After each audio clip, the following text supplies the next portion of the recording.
back, everyone. Today we have a very exciting Groundskeeper chat for you. My name is Meg Kruger. I'm the content specialist with Pioneer Athletics. And today we are joined by Dave Radueg. He is the head of turf and grounds for J5 Equestrian. So this is going to definitely be a topic that we haven't had on the channel before. We're going to be talking about the challenges of maintaining polo grounds. So I'm going to let Dave take it away here and, introduce yourself and tell us a little bit about your background. Hey, yeah, my name's Dave. I'm the manager of turf and grounds for J5 Equestrian. It's a polo facility. We host polo from everything from beginner lessons to professional polo with the world's best players that travel around the world playing. So it's really all levels and get a whole experience level of all the different types of polo around. So as far as my background, I spent 12 years in golf course maintenance. That's how I got into turf. I started off as just a summer job from college, and you know how it goes. You never leave once you get in.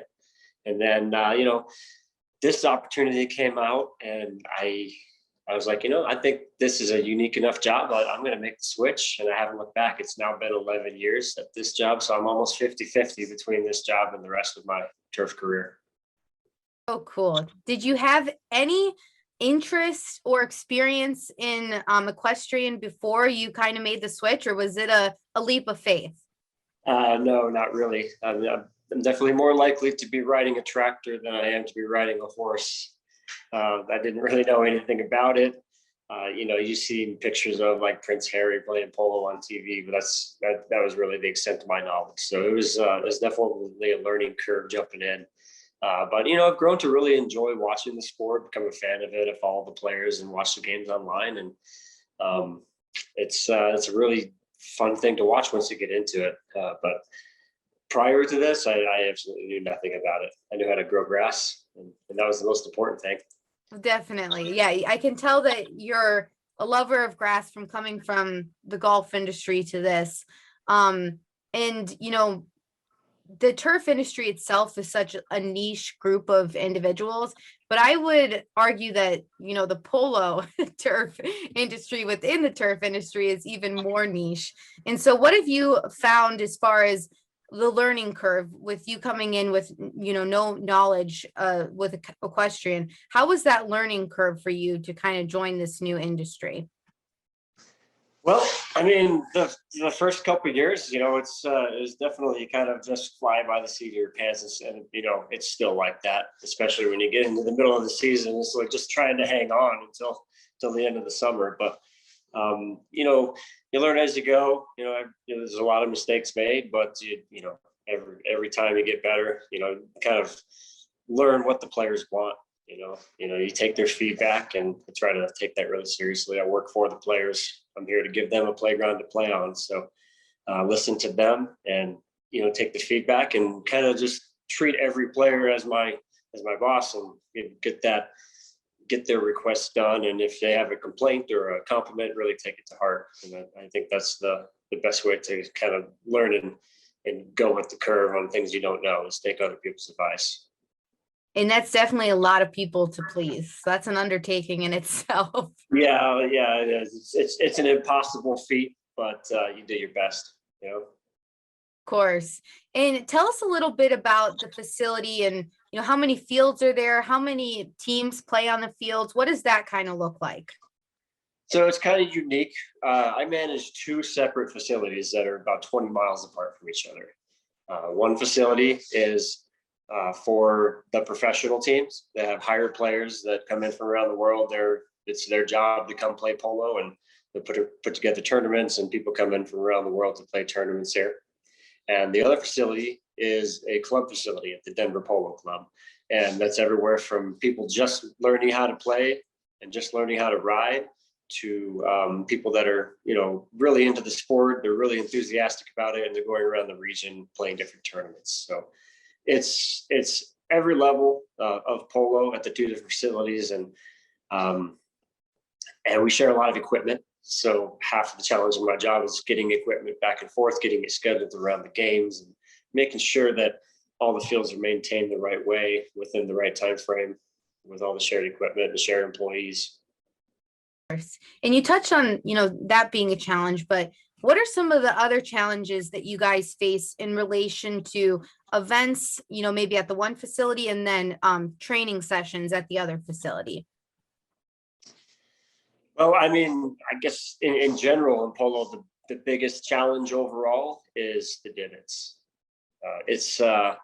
It seems like I'm running a full-time temp agency sometimes, trying to get enough temporary or employees out there after each game to repair all the divots. I did the math one time, and on an hour-long game, you're producing about 100,000 divots, if not more, individual divots, and you've got to be repaired by hand individually, filled with divot mix individually. I mean, of course, we can do rolling, we can do top dressing, but most of it's all individual work out there with, kids with buckets, get your headphones in and drop stand in the buckets.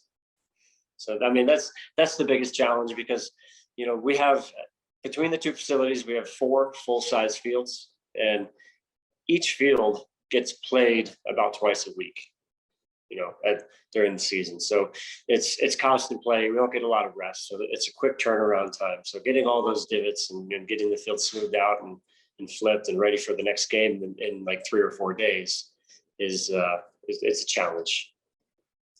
Trying to move the schedules around based on field conditions, trying to play the best field for the best game, depending on the level of play. It's all adjusting. It's never the fact that on August 5th we're playing a certain field at a certain time. It's let's figure it out within a day or two based on conditions. Does weather play a big role as far as a challenge for you guys, with the divots and the kind of makeup of the field? Does weather really impact if you're able to play on that field? Yeah, I mean, we cancel for rain all the time. If there's a heavy rain and the field is too wet, it's dangerous. I mean, you can't have the horses out there slipping around on a wet field. I mean, you can imagine falling from a 6-foot horse at, more than 30 miles an hour is a very dangerous part of the sport. So weather plays a big factor, especially a big heavy rain it will shut us down for a couple of days. And what's, your tried and true divot mix, or what you guys are using to fill those holes? Do you have a mix that has worked that you think is the best? Yeah, so we're cool season here in Colorado, obviously. So I use an 80% bluegrass, 20% ryegrass, a perennial ryegrass. And, I got to get the ryegrass in there so that I can get some sort of germination within a certain amount of time frame, because I mean it's just constant. There's always new divots coming out there. So, and I use coated seed. I feel like it helps. In the summer, we only have the ability to irrigate 1 time per day, so we can't just turn on the sprinklers for a couple of minutes to keep that seed wet. So, I mean that's a big challenge. So yeah, 20% ryegrass, 80% bluegrass seems to work. And, as far as compaction goes, is there, a regular practice that you guys are performing to make sure that the field, I don't know, our horses' knees different than, humans needing as far as the compaction goes and how soft the field needs to be for play? Right. Yeah, we're actually constantly aerating. There's a constant rotation between deep tine, slice, core aeration, top dressing, and it's all for conditioning the field. I mean, the growth benefits of cultivation practices are great, but it's all so that the horse can stop and turn without slipping. Because running 20 miles an hour, sometimes these horses are stopping on a dime and going the other direction.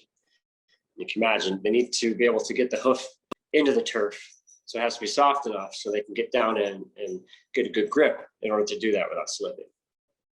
Yeah, that just sounds like a ton of wear on the field. So what are like the main, aside from the divots, the divot filling, what are some of the other recovery practices that you guys are doing after, a tournament or a big match?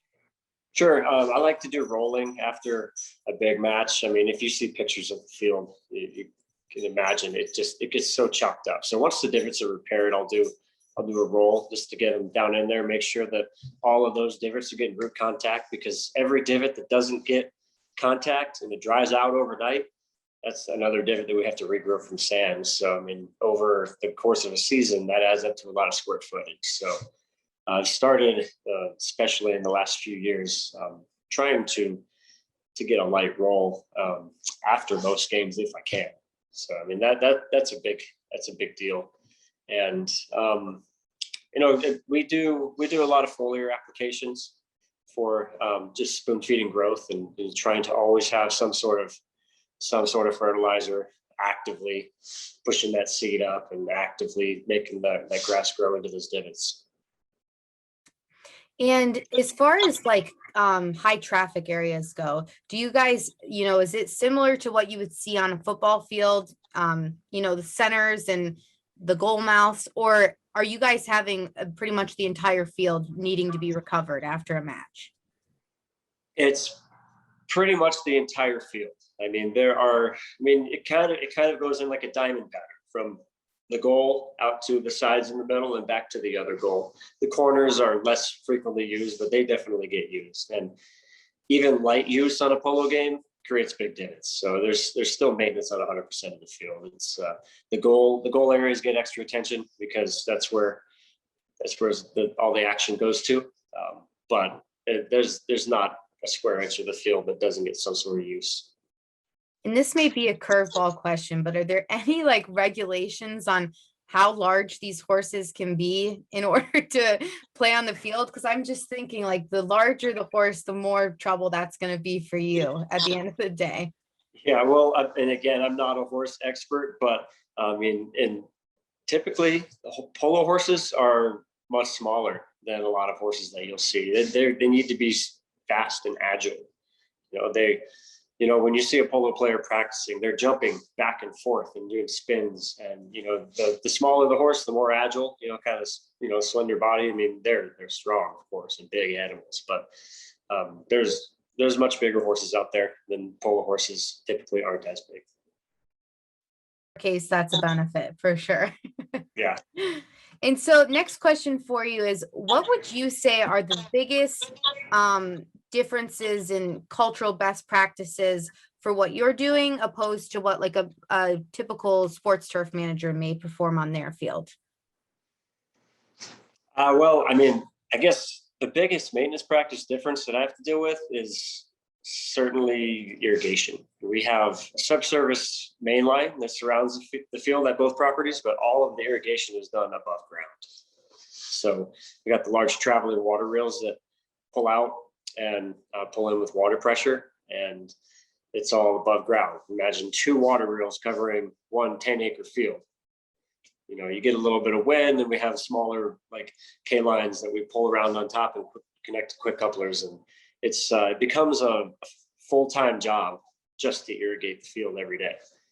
There's not an automatic irrigation system; it's very manual, and there's a lot of challenges that arise with that too. And what is the typical season for polo? Like what months do you guys go from? Here in Colorado, we are at summer season. It's basically Memorial Day to Labor Day, give or take a couple of weeks. Really battling some dry, hot conditions. It is, yeah. And that's where we have, but the players play year round. They'll be here in Colorado for 3 months, and then they'll play in Argentina for the fall, and then they'll move to Florida for the winter, and then they'll go to Europe or Dubai for the spring. It's kind of a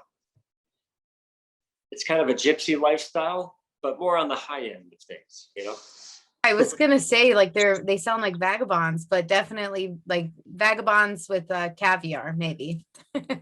Yeah, it's actually a very family oriented sport. Everybody is really family oriented.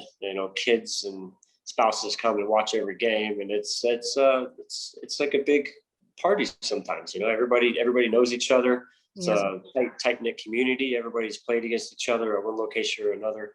So, I mean, when the polo teams arrive in town, everybody has, they haven't seen each other for maybe a month or two, and it's like a big family atmosphere. So it's really nice in that respect.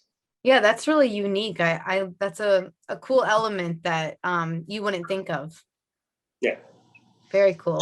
So are there any, testing or measurements that you have to take before an event or training session that is required by, the association or something like that? No, there's no like industry standards. But I'll tell you, a horse is a really good shear tester. So if you get out there after a game, I mean, I basically judge the conditions of the field by the size and the shape of the divots, how deep they're going and how much grass they're taking and if they're slipping. So that's really the best indicator of where your conditions are. So you get out there after a game, kind of analyze where the divots are at, and then you can make adjustments, for the next game in a few days. I mean, nothing can really be adjusted same day with 10 acres. It takes a while to do almost any sort of aeration or top racing, anything like that. So you get out there and try to make adjustments, within a few days after what you see from a previous game. Yeah, that's definitely a different, measurable table than I'm sure most people are operating with. So I think that makes it unique in itself. It is unique. Yeah. Well, this has been great, and I really think that different perspective, much different than what we typically talk about on here. So I appreciate your time, and I appreciate you joining us. Is there anything I didn't touch on that you would want to make sure it gets across? No, but I would encourage anybody to contact me if you want to come see a polo match. It's not some kind of private high-end community that there's no access to. I mean, it's a really enjoyable sport to come out and bring your family out and watch, and then come out on the field afterward and stomp divots. Certainly helps. Okay, so we really know why you want them to come out. Some more free labor there. The more the merrier. The more the merrier. What part of Colorado are you guys located? I know you said Denver for one of the fields, but yeah, we're south of Denver in Littleton, okay. Our main facility, and about 20 miles south in Sedalia for the polo club. Okay, very cool. My husband and I, we take a trip to Colorado every year, so maybe we will take you up on that offer. There'll be plenty of divots to stomp, I promise. That's great. Well, thank you so much, Dave. It's been an absolute pleasure, and I hope you have a great rest of your day. You too. Thank you.